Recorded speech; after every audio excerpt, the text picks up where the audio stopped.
The surgeon held my daughter's x-ray against the light and pointed to 6 whackers running through her jaw. Whoever did this, he said, wanted to make sure she could not speak.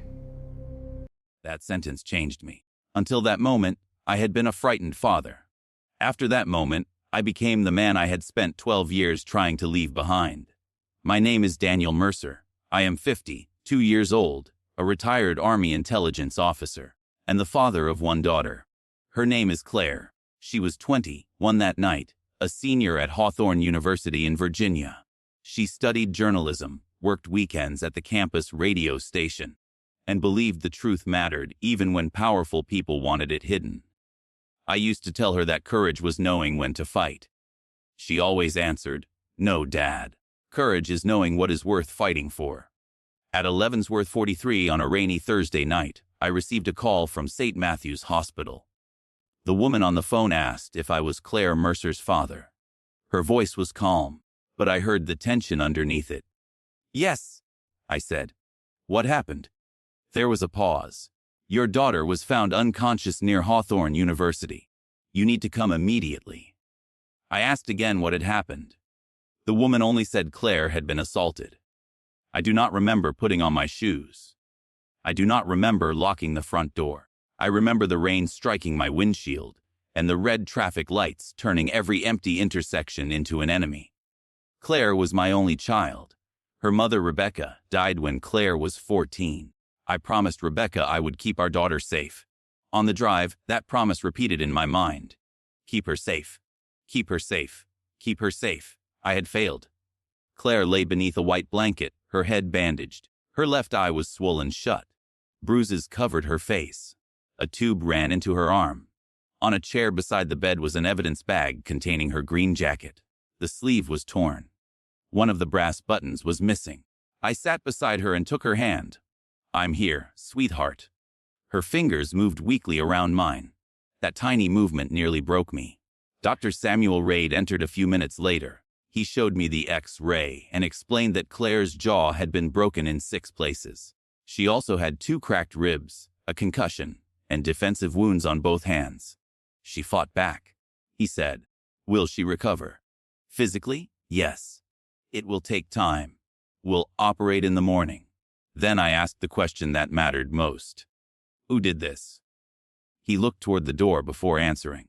"Campus security says she was found behind the old communications building. The police are investigating." "Was she alone?" "I don't know." His answer was honest, but his eyes told me something else. He knew there was more. Before I could question him, 2 men entered the room. The first introduced himself as Detective Paul Brennan.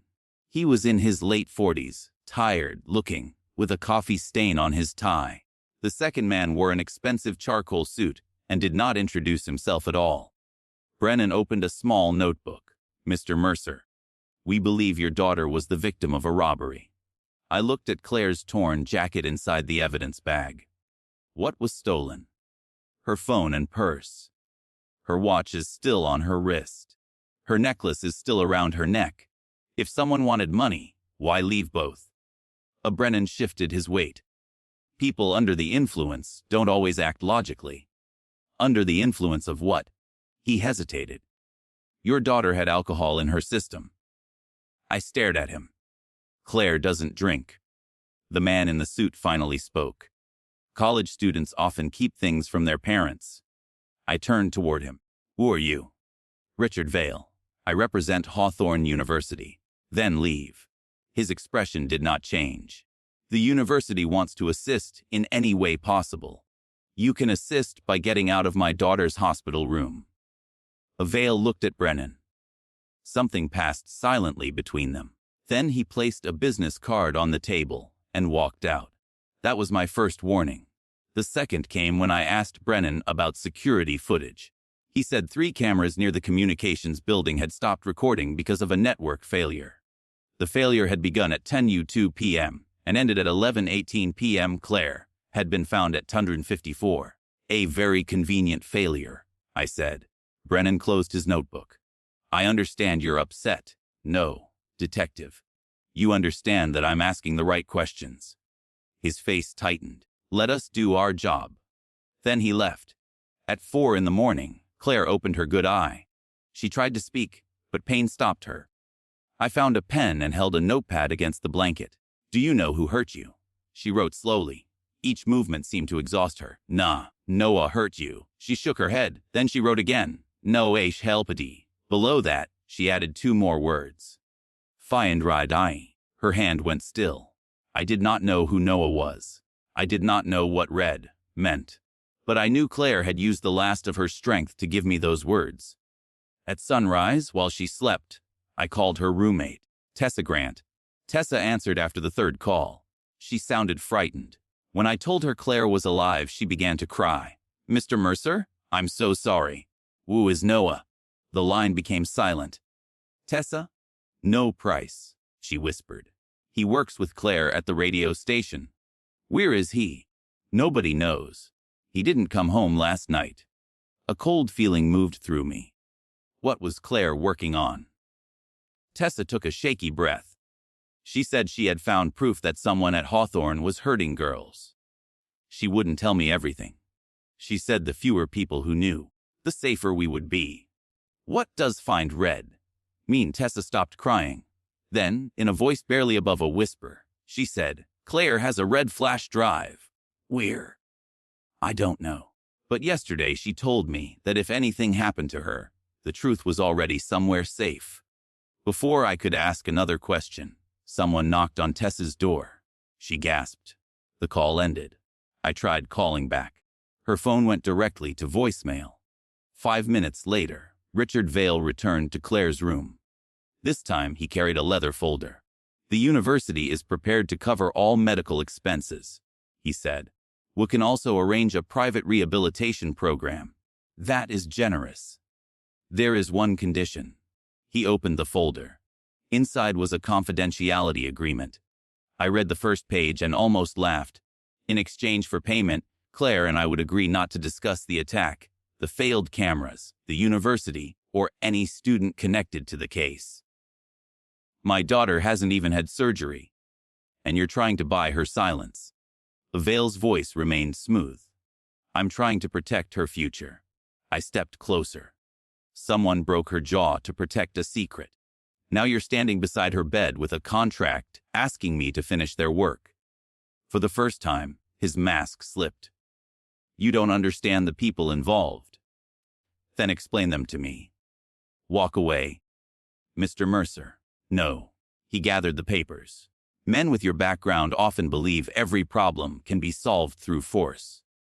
I looked at my daughter. "You read my service record." He did not answer. "That means you're afraid of what I might do," I said. Vale moved toward the door. "You should be more afraid of what they can do." After he left, I looked at Claire's bruised face and made a decision. I would not attack anyone. I would not threaten anyone. I would not give them the angry veteran they expected. I would do something worse. I would uncover every secret they had buried, prove every lie they had told, and make them destroy one another in public. Part TWO. THE derive. I left Claire with a nurse and drove to Hawthorne University. The rain had stopped, but dark clouds still covered the sky. Students crossed the campus in small groups, whispering as they looked at their phones. News of the attack had already spread, but the university had described it as an isolated robbery. Claire's name was not mentioned. The communications building stood on the north edge of campus. Yellow tape blocked the rear walkway. A security officer guarded the loading entrance. When I gave him my name, his expression changed. "You need to speak with Detective Brennan." "I need to see where my daughter was found. This area is restricted." I looked above him. 3 security cameras faced the alley. All were modern digital models. Across the street stood a small grocery store. Above its rear door was another camera. The campus could control its own recordings. It could not control the entire neighborhood. I walked away without arguing. Inside the grocery store, the owner introduced herself as Mrs. Alvarez. When I asked about her camera, fear appeared in her eyes. "A man already came for the recording," she said. "Police." He showed me a badge. "What kind of badge?" She described a silver shield in a black wallet. It could have been real. It could have been purchased online for $20. Did you give him the original recording? My grandson handles the system. I gave the man what I knew how to copy. That answer gave me hope. Her grandson arrived 20 minutes later. His name was Luis, and he understood exactly what I was asking. The system automatically backed up files to a private online account. The man with the badge had taken a copy, but the original remained. We watched the video in the store's back office. At 10:31 p.m., Claire ran into the alley. Her green jacket was torn, and she looked behind her twice. 3 people followed. The first was a tall young man in a dark coat. The second was a woman wearing white boots. The third person stayed beneath an umbrella, keeping his face hidden. Claire reached the loading entrance and pulled at the locked door. The man in the coat grabbed her. She struck him with her elbow and tried to run. The woman caught Claire's hair. Then another young man entered the frame and shoved the attackers away. I froze the image. "That's Noah," Louis said. "I've seen him at the radio station." Noah fought desperately, but the man with the umbrella struck him from behind. He collapsed. Claire screamed. The tall attacker punched her. She fell against the wall, but she got up again. He hit her a second time. She fell out of the camera's view. The recording had no sound. For 43 seconds, we saw only shadows moving at the edge of the frame. Then the attackers dragged Noah toward a black SUV. Before entering the vehicle, the man with the umbrella turned slightly. His face remained hidden, but a gold ring on his right hand reflected the security light.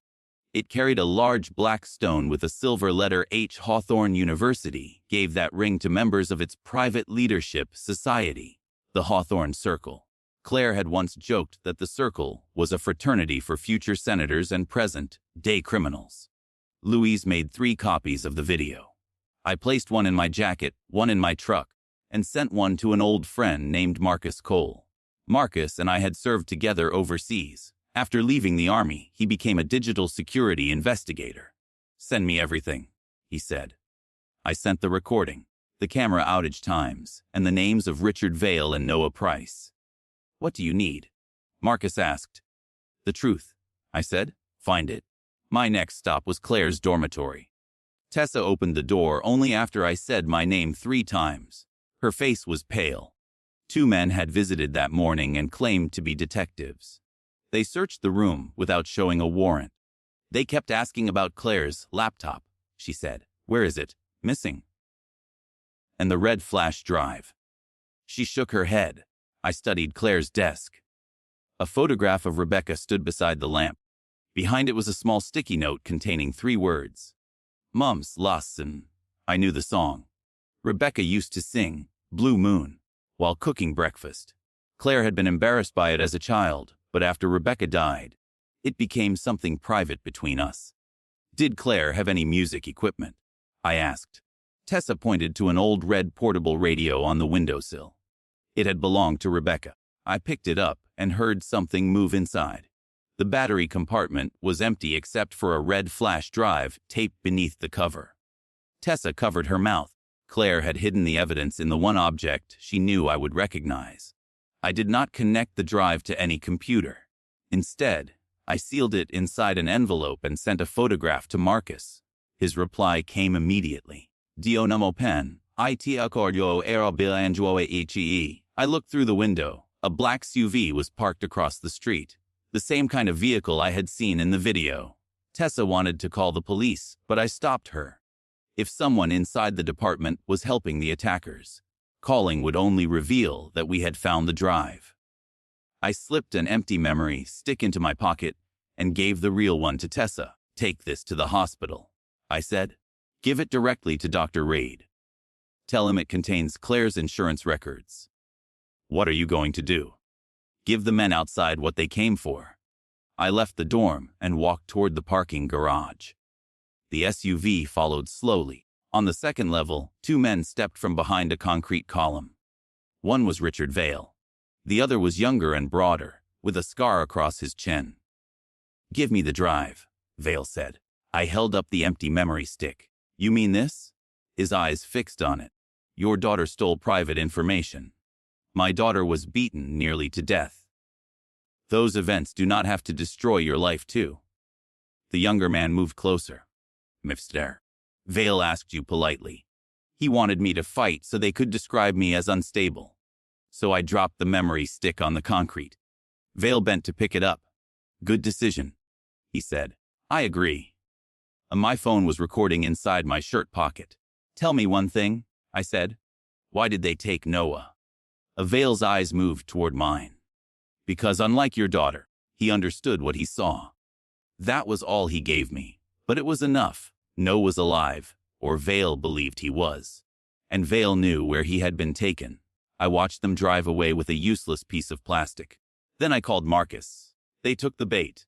Good, he said, because I just found the SUV, P-Part THE Teach E-ROM BLOUT8BOHEOC. The black SUV belonged to Hawthorne Outreach Foundation, a charity controlled by University President Charles Hawthorne III. Marcus found it through a traffic camera database available to private investigators. At 11:07 on the night of the attack, the SUV left campus and traveled east. It appeared again 40 minutes later near Lake Briar. The Hawthorne family owned a private boathouse there. I gave the information to Detective Brennan. He listened without taking notes. A private investigator accessed traffic records. He asked, "That evidence may not be admissible. A student is missing. No Price is an adult. No missing person report has been filed. His parents filed one this morning." Brennan's eyes narrowed. He had not expected me to know. "Search the boathouse," I said. "We need probable cause." A vehicle connected to Claire's attack drove there. A similar vehicle. "You haven't even looked at the video." He stood. "Go home, Mr. Mercer. Stay with your daughter." As I reached the door, he added, "And stop pretending you're still at war." I turned back. "War is honest, detective. At least the enemy admits he wants you dead." I left the station knowing Brennan would warn Vale. That was exactly what I wanted. Marcus had placed a legal location tracker on my truck for an insurance investigation we had invented. More importantly, he was monitoring the public road near Lake Briar through a camera owned by a fishing supply store. If Brennan contacted the people at the boathouse, they would move Noah. At 40:16 that afternoon, the black SUV left Lake Briar. I followed from a distance while Marcus watched its route. The SUV took a county road toward an abandoned textile warehouse. Then it stopped. "They know you're behind them," Marcus warned through my hands. Free speaker. I continued driving past the turn. 2 miles later, I parked at a gas station and called State Police Captain Lena Ortiz. Lena had served as a military police commander before joining the Virginia State Police. We had met years earlier during a joint investigation overseas. She did not owe me a favor, and I did not ask for one. I sent her the grocery store video, the recorded threat from Vale, and the SUV wrote, "You understand that I can't act because you have a feeling," she said. "No. Act because a witness is missing." Local police refused to investigate, and men connected to the university admitted they knew what he saw. She was silent for several seconds. "Stay where you are, Lena." That was not a suggestion.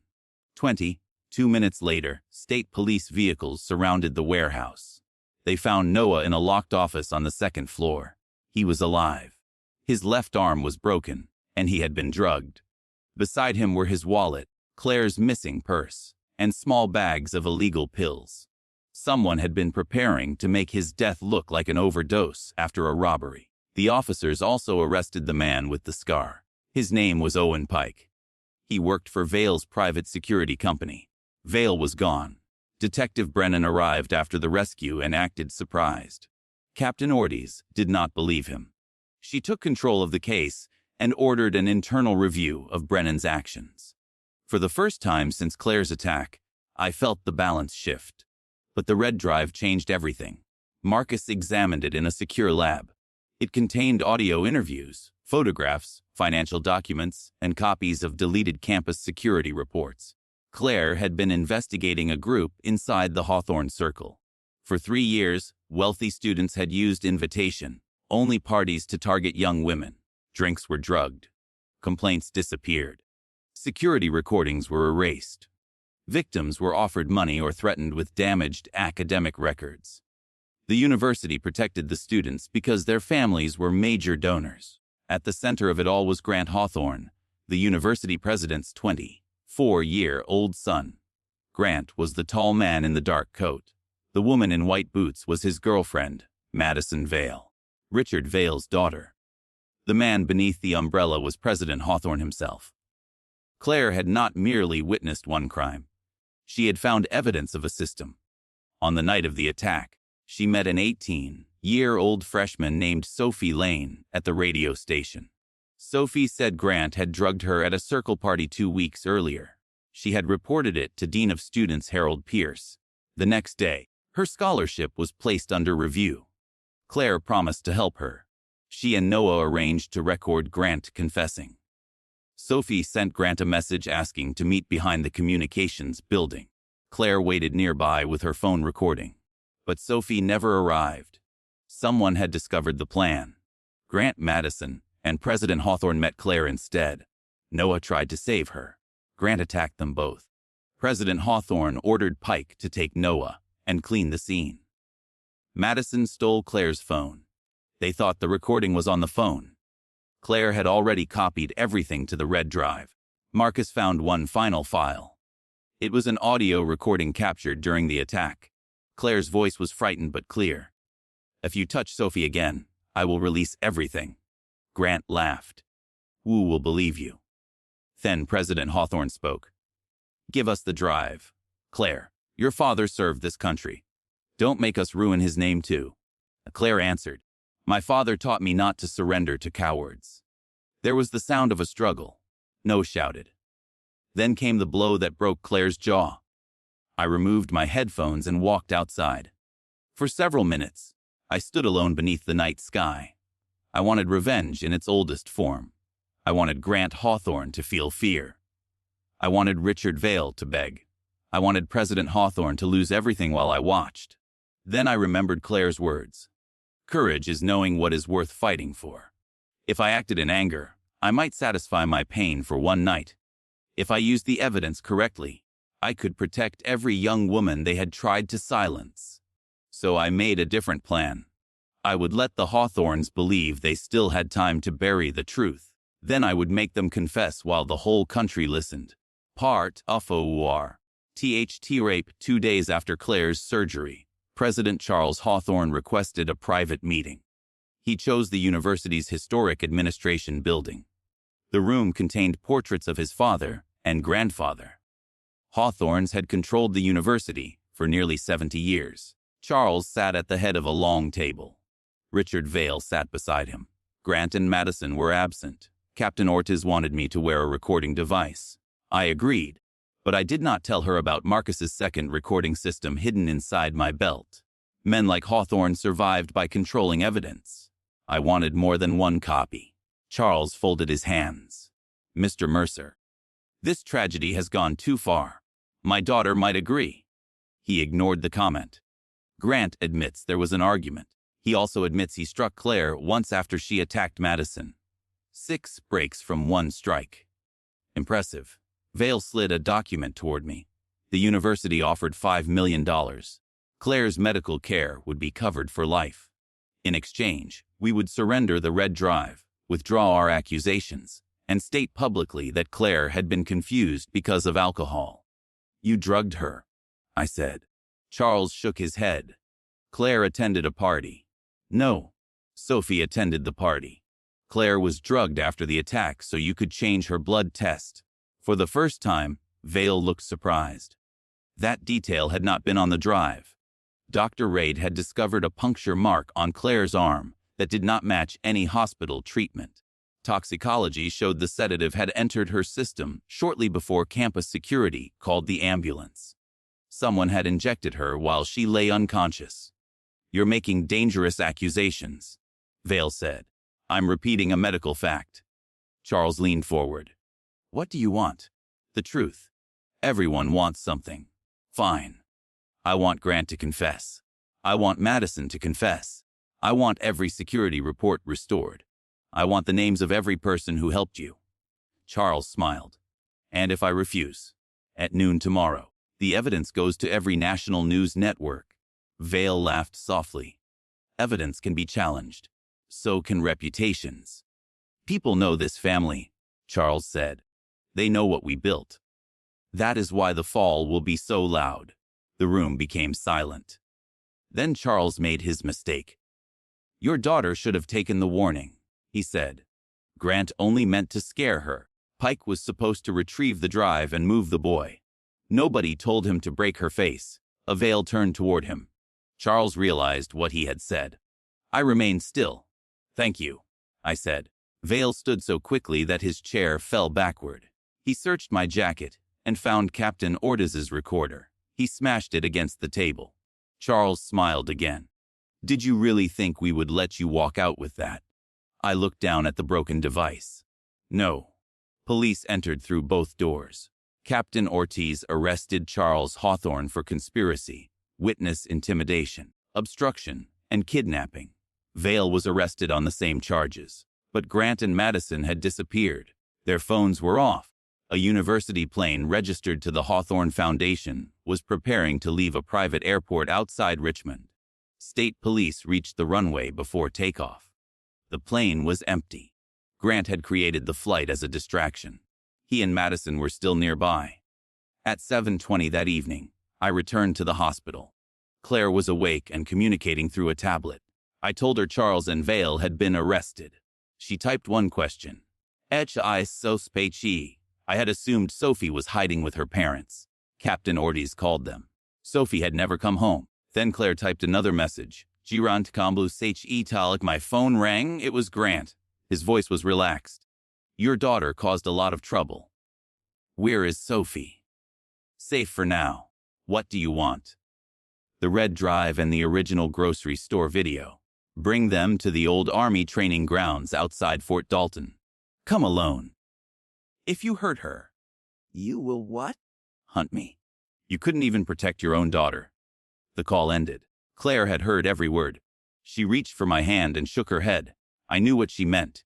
Do not go alone. I'm not the man they think I am, I told her. She typed slowly. BEMYDAD, not a soul DER.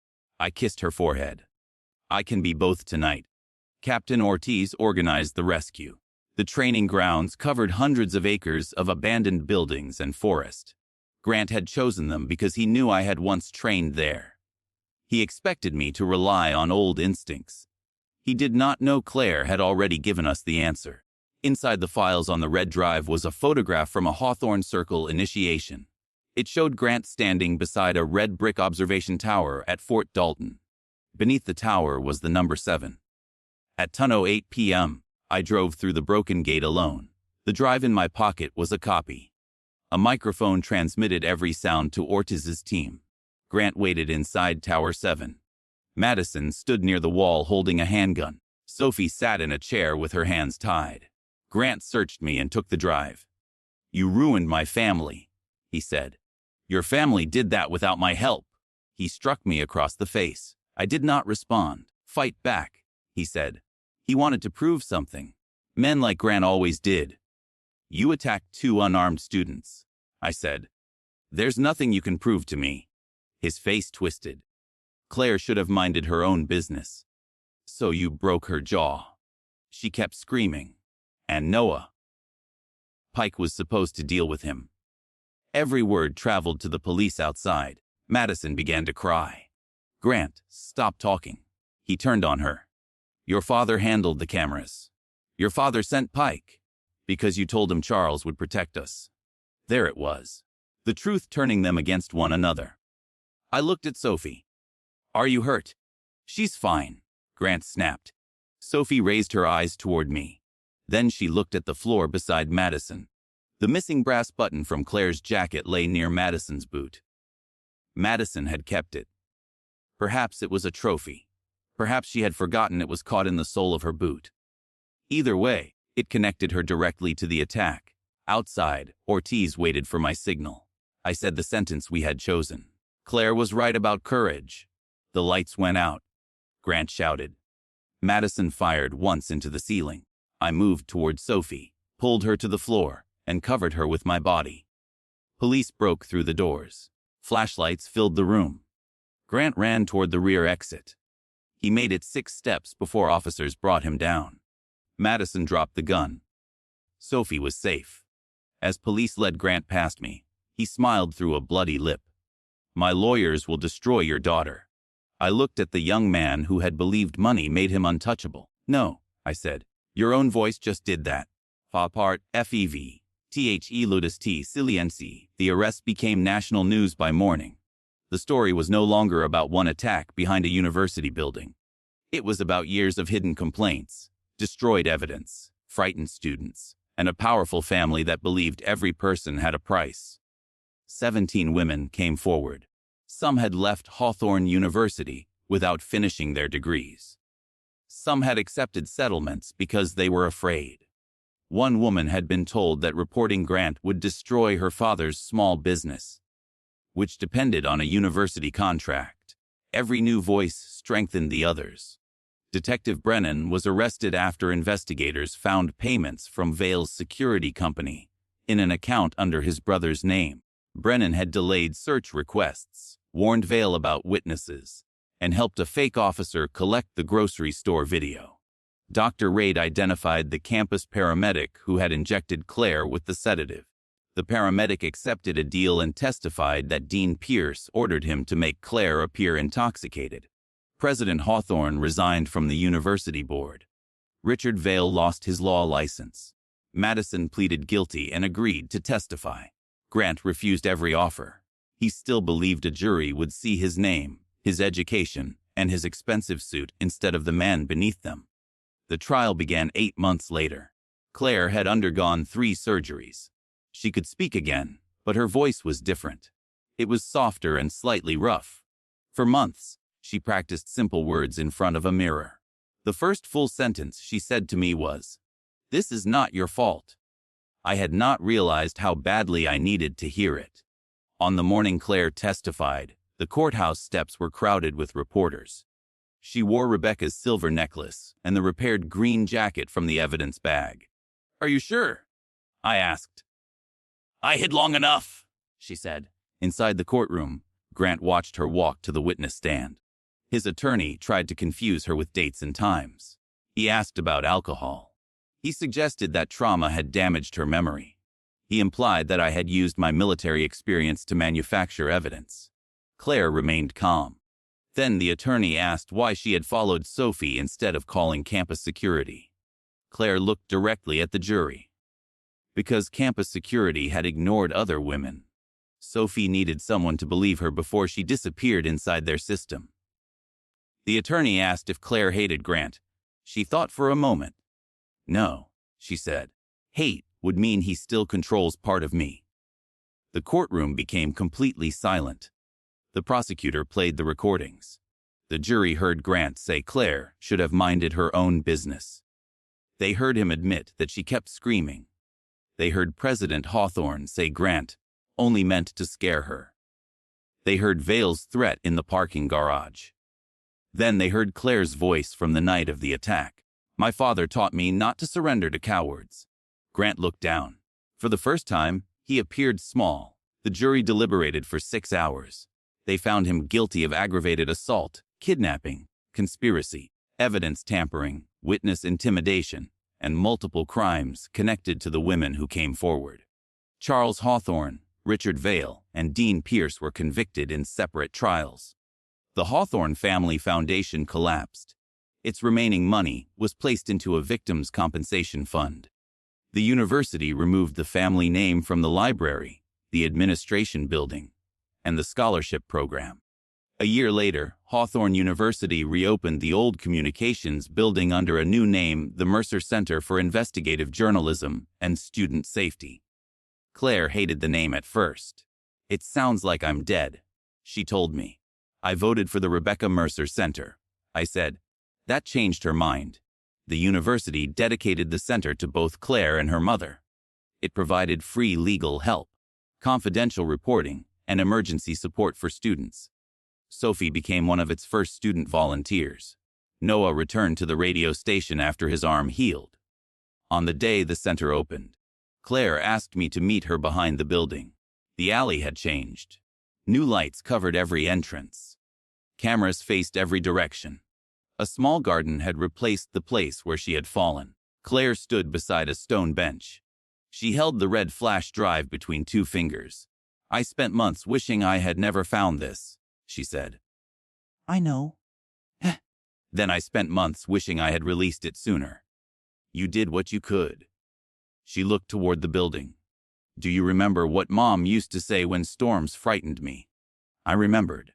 Rebecca would sit beside Claire's bed and tell her that thunder was only the sky reminding darkness that it had a voice. Claire placed the drive in my hand. "I don't need to carry it anymore." "What should I do with it?"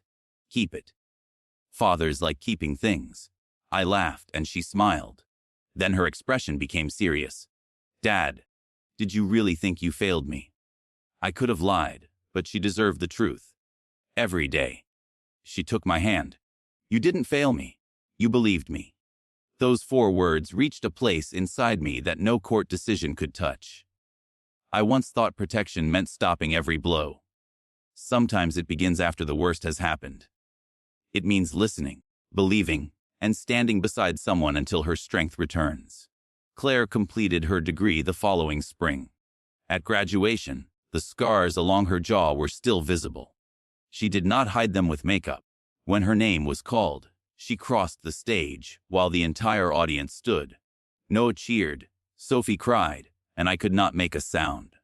Claire accepted her diploma and looked through the crowd until she found me. Then she touched 2 fingers to her lips and raised them toward the ceiling, the same gesture she had used for her mother since childhood. After the ceremony, she found me beneath an oak tree. "Why are you crying?" "Soldier," she asked. "Allergies." "And both eyes." "Very serious condition." She laughed. Her voice was not the voice she had before the attack. It never would be. It was stronger. That autumn, Claire began working as an investigative reporter. Her first major story exposed a judge who had hidden complaints against a wealthy business owner. The investigation led to another arrest, another trial, and another frightened young woman finally being heard. Claire sent me the article with a short message. Mom was right about thunder. I printed it and placed it beside Rebecca's photograph. People sometimes ask if I regret not taking revenge with my own hands. The honest answer is that I came close. There were nights when anger felt easier than patience. There were moments when I wanted pain, not justice. But if I had surrendered to that anger, the Hawthorns would have called me violent. They would have made me the story. They would have turned Claire into a footnote. Instead, we made them face the truth. Grant lost his freedom. His father lost the empire built on fear. Vale lost the law he had twisted. Brennan lost the badge he had sold. And every woman they dismissed recovered something those men thought they had taken forever: her voice. That was our revenge. They broke my daughter's jaw because they believed silence was the same as surrender. They were wrong. Silence is not surrender when the truth is still breathing. And once my daughter stood again, the truth did not whisper. It roared. The end.